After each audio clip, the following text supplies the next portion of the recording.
والسلام على من كان نبيا وآدم بين الماء والطين. أما بعد فأعوذ بالله من الشيطان الرجيم ببركة بسم الله الرحمن الرحيم ورفعنا لك ذكرك. صدق الله المولى العظيم وصدق رسوله النبي الأمين المتين الكريم ونحن على ذلك لا من الشاهدين والشاكرين الحمد لله رب العالمين. सबसे आला व औला हमारा नबी, सबसे आला व औला हमारा नबी, सबसे बाला व औला हमारा नबी. कौन देता है देने को मुँह चाहिए, कौन देता है देने को मुँह चाहिए, देने वाला सच्चा हमारा नबी, देने वाला सच्चा हमारा नबी. সমস্ত তারিফ ও প্রশংসা সেই মহান আল্লাহ তাবারক ওয়া তাআলার জন্য, যিনি অক্ষয় অব্যয় নিরাকার নিরঞ্জন এক অদ্বিতীয়। লা শারীকা লাহু, তিনার কোটি কোটি তারিফ ও প্রশংসার পর শত শত দরুদ ও সালাম বর্ষিত কর্পিত মামিনা লাল মরুর দুলাল মক্কার সরকার মদিনা তাজদার জনাবে আকা মুহাম্মদুর রাসূলুল্লাহ সাল্লাল্লাহু তাআলা আলাইহি ওয়াসাল্লামের প্রতি যেই নবীর তারিফ ও প্রশংসা করে আমরা কেউ শেষ করতে পারবো না। কারণ আল্লাহ তাবারক ওয়া তাআলা পবিত্র কোরআন পাকের মধ্যে বললেন, ওয়ারাফা'না লাকা যিকরাক, হে নবী আমি আপনার মান মর্যাদা সম্মানকে বাড়িয়ে দিয়েছি। সুবহানাল্লাহ। আল্লাহ তাবারক ওয়া তাআলা আমার নবীর মান সম্মানকে বাড়িয়ে দিয়েছে। এরকম কি হবে? ছোট্ট একটা উদাহরণ স্বরূপ আমরা জেনে নিই যে আমরা পৃথিবীর সমস্ত মানুষ, সমস্ত ব্যক্তিরা, সমস্ত শক্তিকে এক জায়গাতে একত্রিত করার পর যে আল্লাহ তাবারক ওয়া তাআলা দেওয়া সূর্য আছে, এই সূর্যের আলোকে যদি আমরা বন্ধ করতে চাই তো বলা যায় আমাদের পৃথিবীর সমস্ত শক্তি শেষ হয়ে যাবে, কিন্তু সূর্যের আলোকে আমাকে বন্ধ করতে পারবো না। কেননা সেই সূর্যকে পরিচালনা করছে মহান প্রতিপালক আল্লাহ তাবারক ওয়া তাআলা, যিনার জন্য বলা হয় আল্লাহু আকবার, আল্লাহ সবচেয়ে বড়। যে আল্লাহ তাবারক ওয়া তাআলা সেই সূর্যকে পরিচালনা করছে, সেরকম কি হবে? দেশের মহান প্রতিপালক আল্লাহ তাবারক ওয়া তাআলা আমার নবীর মান সম্মানকে বাড়িয়ে দিয়েছে। তাই আমরা পৃথিবীর মানুষ যদি নবীর সম্মানকে কম করতে চাই, কোনো মতেই কম করতে পারবো না।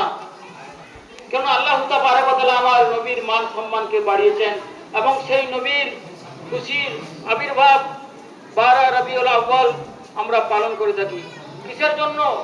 যে হযরতে ঈসা আলাইহিস নবিয়ানা আল্লাহ তাবারক ওয়া তাআলার দরবারে বলেন যে মহান প্রতিপালক আল্লাহ তাবারক ওয়া তাআলা আপনি আমাকে এই জামানার নবী না করে আখেরি জামানার যদি আমাকে নবী করতেন তাহলে আমি নিজেকে ভাগ্যবান মনে করতাম। সুবহানাল্লাহ। তাহলে একজন নবী আমাদের নবীর উম্মত হওয়ার জন্য নিজেকে ভাগ্যবান মনে করছেন।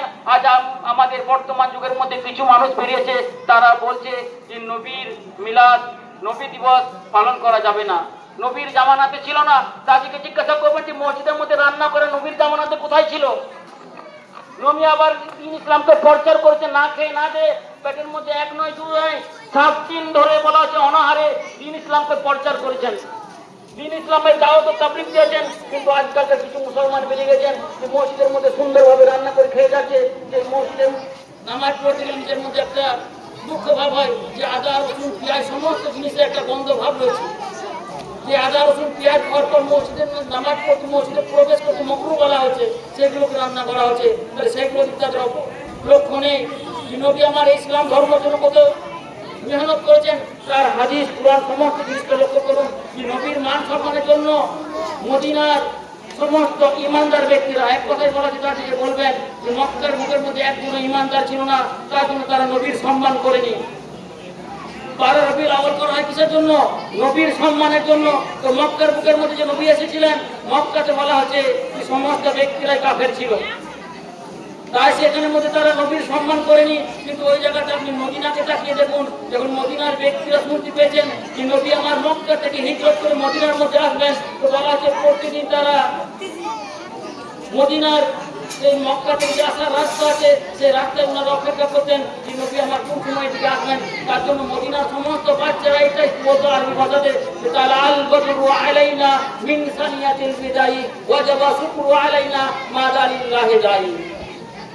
সর্বদাই ওনারা এই আশাটা করতেন কিসের জন্য? নবীর মহব্বতে, নবীর ভালোবাসাতে, যে নবী আমাদের মদিনার বুকের মধ্যে আসবেন এবং নবীর পাওয়ার দেখুন যে মদিনাকে বলা হয় ইয়াসরাব। ইয়াসরাব মানে হচ্ছে বেমারির জায়গা। আজকাল বর্তমানের মধ্যে সায়েন্স গবেষণা করে বললো যে সব থেকে শান্তি এবং রোগ মুক্তি যদি কোনো টাউন আছে, কোনো শহর আছে, সেটা হচ্ছে মদিনা। তো বলা হচ্ছে মদিনার মধ্যে সমস্ত রকমের বালা মুসিবত হতো। তাই নবী আমার যখন মদিনার বুকের মধ্যে পা রাখলেন, কদম রাখলেন, বলা হচ্ছে মদিনাকে আজকে বেমারি নয়, মদিনা একটাকে শহর বলা হলো, যেখানে আমাদের পৃথিবীর সর্বশ্রেষ্ঠ শান্তিময় জায়গা বলা হচ্ছে মদিনাকে। নবী আমার তারিখ প্রশংসায় অল্প টাইমের মধ্যে আমরা বলে কেউ শেষ করতে পারবো না। তাই আপনারা আবু জেহেলের চোখ নিয়ে নবীর প্রশংসা দেখবেন না। যেটা আপনাদেরকে নবীর মহব্বতকে দেখতে হয়, তাহলে হযরত আবু বকর সিদ্দিক রাদিয়াল্লাহু তাআলার মহব্বতকে নিয়ে দেখবেন।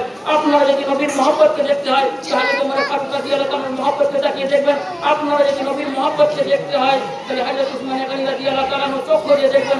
আপনারা যদি নবীর মহব্বতকে দেখতে হয়, তাহলে হযরত আলী কারামুল্লাহ ওয়াজহুর মহব্বত নিয়ে নবীকে দেখতে হবে। তাই আমরা নবী দিবস সবসময় হাদিস কোরআন থেকে আছে, তাই আমরা পালন করছি, তাই আমরা পালন করবো এবং রোজে কিয়ামত পর্যন্ত আমরা পালন করবো। সেটা মহান প্রতিপালক আল্লাহ তাবারক ওয়া তাআলা আমার নবীর মান সম্মান সেই পবিত্র কোরআন পাকের মধ্যে বললেন, ওয়ারাফা'না লাকা যিকরাক, হে নবী আমি আপনার মান মর্যাদা সম্মানকে বাড়িয়ে দিয়েছি।